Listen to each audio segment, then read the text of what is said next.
This video is not about motivation, and it's not a story that praises self-sacrifice. This is a story of a salaryman who has a family and cannot quit his job, knowing that staying here is slowly breaking him. Why does a person choose to remain? In this chapter, I talk about money, responsibility, and the moment when personal worth becomes tied to a role that cannot be easily let go. This is Brutal Truth. Chapter 9. Right now, my income alone is supporting my family's present and the future. A decent university, a decent company, a decent career. And still, in today's Japan, a single salary is barely enough to support a family. Every month is just about manageable. Each payday that arrives without disaster, I feel a quiet sense of relief. There is almost no margin, no real room to breathe.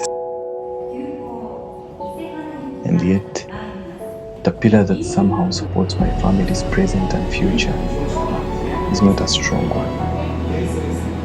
But in reality, a lot of weight is resting on it. That weight also carries expectation and hope.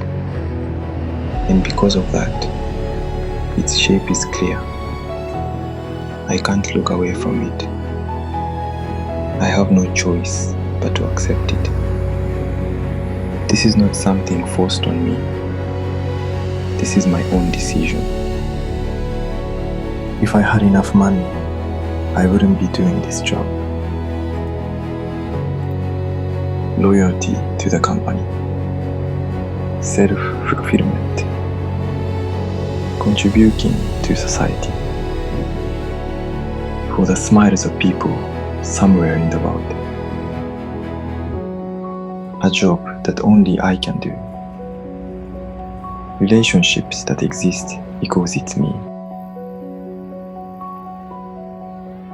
Even with brutal negotiations, impossible schedules, and suffocating obligations, there is a cause worth enduring all of it.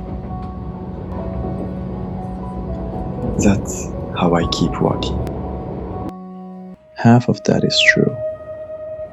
The other half is a mask I wear to push myself forward. Sometimes I think how much easier it would be if I could believe that mask was my real face. People say, take the risk, as if it were simple.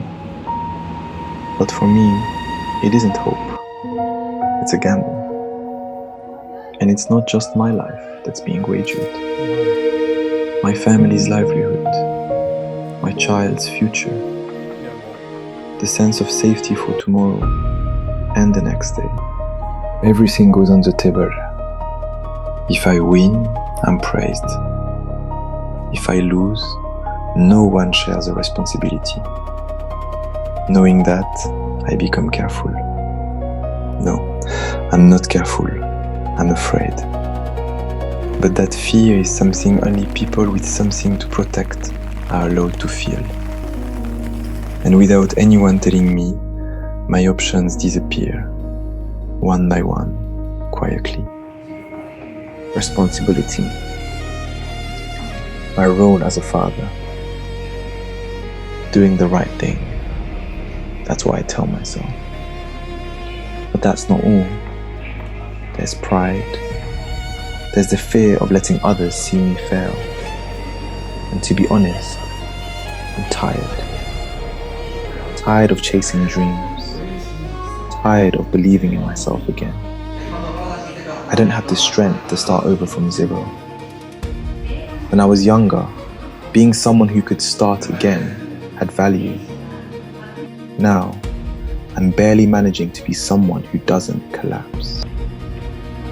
I want to be a decent person, someone who hasn't strayed from the path, someone society still needs, someone I can believe in. That belief is what keeps me standing. Because if I lose it, I don't know what would be left of me. Me without a title. Me without a role. Me who can no longer earn. I'm not strong enough to say that version of me still has value.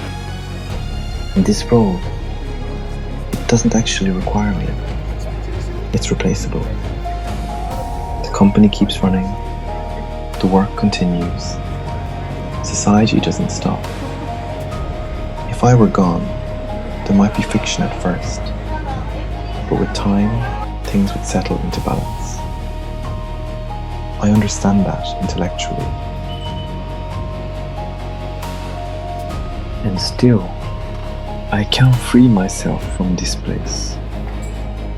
The part of me that wants to believe I have value, and the part of me that knows I'm replaceable, exist side by side.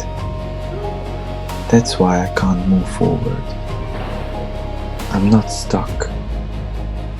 I'm bound. I'm not here because I'm strong. Not because I'm brave. Not because my resolve is firm. I'm here because I don't yet know how to accept myself without this role. I don't know if this is right. I don't know if this is healthy. But one thing is clear. This isn't a beautiful story. And still, this is where I am.